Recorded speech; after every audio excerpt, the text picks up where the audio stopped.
अस्सलाम वालेकुम वरहमतुल्लाह। स्टूडेंट्स, आज इस वीडियो में एफएससी पार्ट 2 चैप्टर 13 का टॉपिक है effects of current. Three effects हैं, हीटिंग इफ़ेक्ट, मैग्नेटिक इफ़ेक्ट और केमिकल इफ़ेक्ट।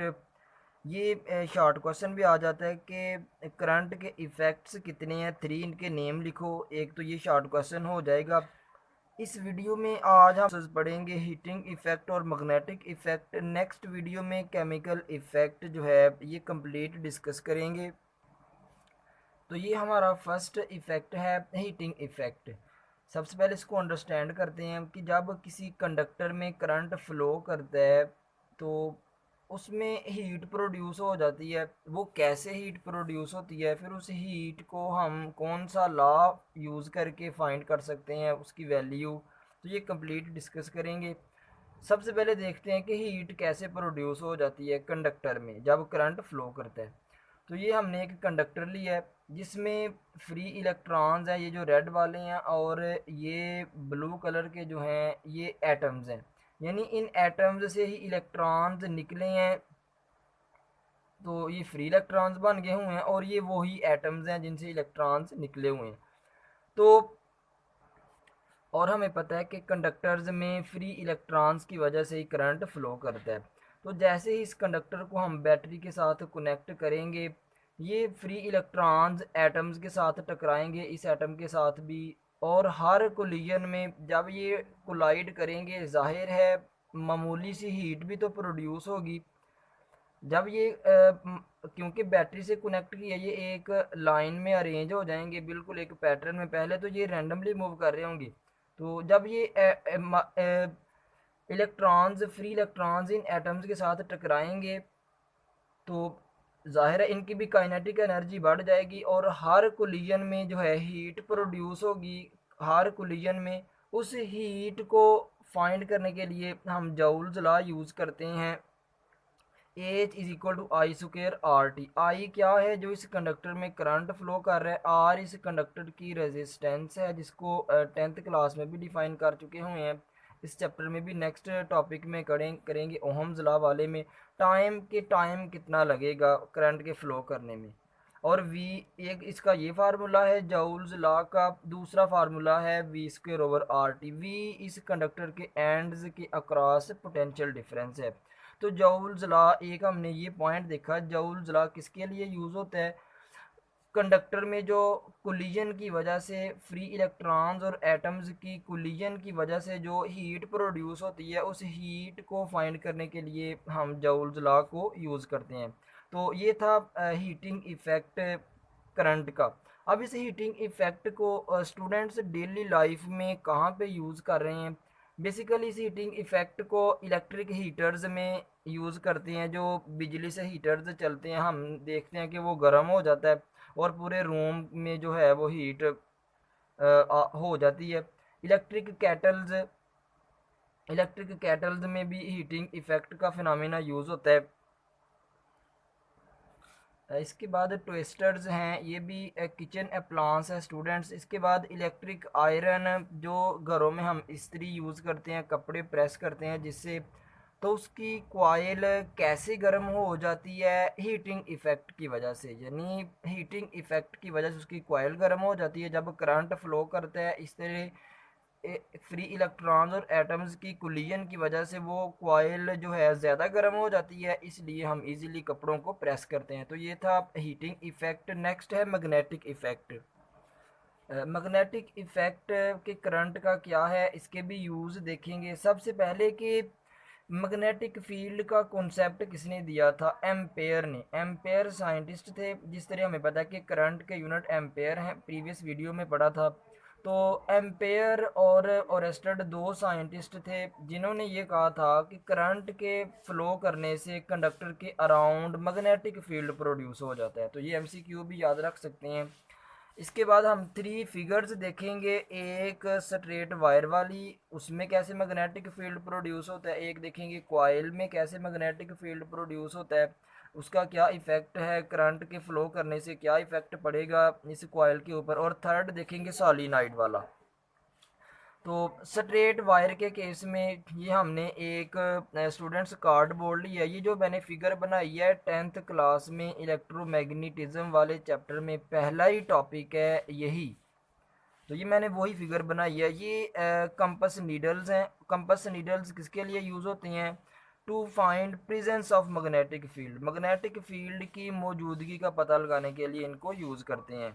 तो यानी ये हमने एक स्ट्रेट वायर ली है जिसको बैटरी से जोड़ा हुआ है। जैसे ही करंट फ्लो करेगा इसके अराउंड क्या प्रोड्यूस हो जाएगा? Magnetic field. उसका पता कैसे लगाएंगे? कंपस नीडल्स यूज़ की हुई हैं, ठीक है। तो कंपस नीडल्स की जो नीडल होगी वो मूव करेगी। एक ये वाली इधर को अलाइन हो गई हुई है, ये वाली इधर को अलाइन हो गई हुई है। इससे पता चला कि मैग्नेटिक फील्ड की डायरेक्शन इधर को है, क्लॉक वाइज डायरेक्शन है। यानी जब करंट ऊपर से नीचे फ्लो करे मैग्नेटिक फील्ड की डायरेक्शन क्लॉक वाइज होती है। ये भी एमसीक्यू याद रख लें। और जब करंट की डायरेक्शन डाउन से अप हो, अपवर्ड हो, फिर मैग्नेटिक फील्ड की डायरेक्शन हो जाएगी एंटी क्लॉकवाइज। तो इस तरह भी आप इसको याद रख सकते हैं। और एक एमसीक्यू, जब स्ट्रेट वायर में से करंट फ्लो करता है मैग्नेटिक फील्ड किस तरह का होता है? तो मैग्नेटिक फील्ड कंसंट्रिक सर्कल्स की फॉर्म में होता है स्टूडेंट्स, ठीक है। कंसंट्रिक सर्कल्स कौन से होते हैं? ऐसे सर्कल्स जिनका सेंटर सेम हो उनको कहते हैं कंसंट्रिक सर्कल। तो जिस तरह इस सर्कल का सेंटर भी यही है, इस सर्कल का सेंटर भी यही है, इस सर्कल का सेंटर भी यही है। अब क्वेश्चन अराइज होते हैं, स्टूडेंट्स पूछते हैं सर ये क्या है? ये जो है रेक्टेंगल की तरह का क्या है? ये स्टूडेंट्स कार्डबोर्ड है, ये गत्ता है। इसमें से सुराख किया हुआ है और इस वायर को पास करवाया हुआ है, ठीक है। ये कार्डबोर्ड है, इसमें से वायर को पास करवाया हुआ है और इसके ऊपर कंपास नीडल्स को रखा हुआ है, ठीक है। नेक्स्ट है जी कॉइल के केस में मैग्नेटिक फील्ड जो है उसका क्या पर्पज़ है? करंट जब फ्लो करता है फिर क्या होता है कॉइल के साथ? तो हम सपोज कर रहे हैं करंट इधर जो है इस साइड पे ऊपर से नीचे को फ्लो कर रहा है और कॉइल की साइड पे करंट नीचे से ऊपर को फ्लो कर रहा है। अपोजिट डायरेक्शन है करंट की दोनों साइड्स के केस में। तो फिर इस साइड के केस में फोर्स लग रही है अपवर्ड, इस साइड के केस में फोर्स लग रही है डाउनवर्ड।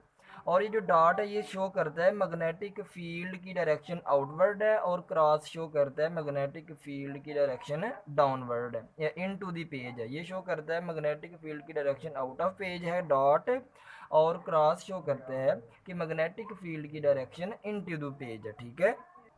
तो इन अपोजिट फोर्सेस की वजह से ही कॉइल जो है ये जो मोटर होती है डीसी मोटर, ये रोटेट करती है, ये कॉइल मूव करती है उसकी। फिर जो है हम उससे डेली लाइफ में उसको फैंस में यूज़ करते हैं, डिफरेंट वॉशिंग मशीन्स में। तो ये हमने कॉइल के केस में करंट का इफेक्ट देखा है, ठीक है। इधर वायर के केस में देखा था, इधर कॉइल के केस में।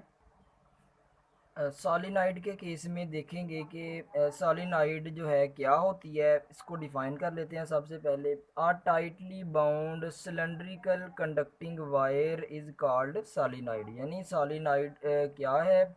वायर को डिफरेंट लूप्स में कन्वर्ट कर दो, वायर के लूप्स बना दें तो ये क्या बन जाती है? सॉलिनाइड है। बेसिकली ये वायर स्ट्रेट वायर, इसको ऐसे बाउंड किया हुआ है तो ये सॉलिनाइड बन गई हुई है। करंट इसमें सपोज कर रहे हैं कि इधर को फ्लो कर रहा है और करंट की वजह से इसमें मैग्नेटिक फील्ड प्रोड्यूस होगा, एम्पेयर ने कहा हुआ है। तो मैग्नेटिक फील्ड लाइंस जो हैं वो इधर से इधर को जा रही हैं, तो जिधर से जा रही होती हैं वो नॉर्थ पोल, जिसकी तरफ जा रही होती हैं वो साउथ पोल। और इधर एमसीक्यू याद रख लें स्टूडेंट्स, सॉलिनाइड का मैग्नेटिक फील्ड उसकी डायरेक्शन और जो बार मैग्नेट होती है जिसके भी दो पोल होते हैं उसकी मैग्नेटिक फील्ड की डायरेक्शन भी ऐसे ही होती है, नॉर्थ से टुवर्ड साउथ। यानी सॉलिनाइड के केस में और बार मैग्नेट के केस में इन दोनों के मैग्नेटिक फील्ड्स सिमिलर होते हैं, सिमिलर डायरेक्शन में होते हैं। इधर भी नॉर्थ से साउथ की तरफ हैं और इस बार मैग्नेट के केस में भी मैग्नेटिक फील्ड नॉर्थ से साउथ की तरफ है। तो ये सिमिलर मैग्नेटिक फील्ड्स होते हैं दोनों के। ये एमसीक्यू भी याद रख लें।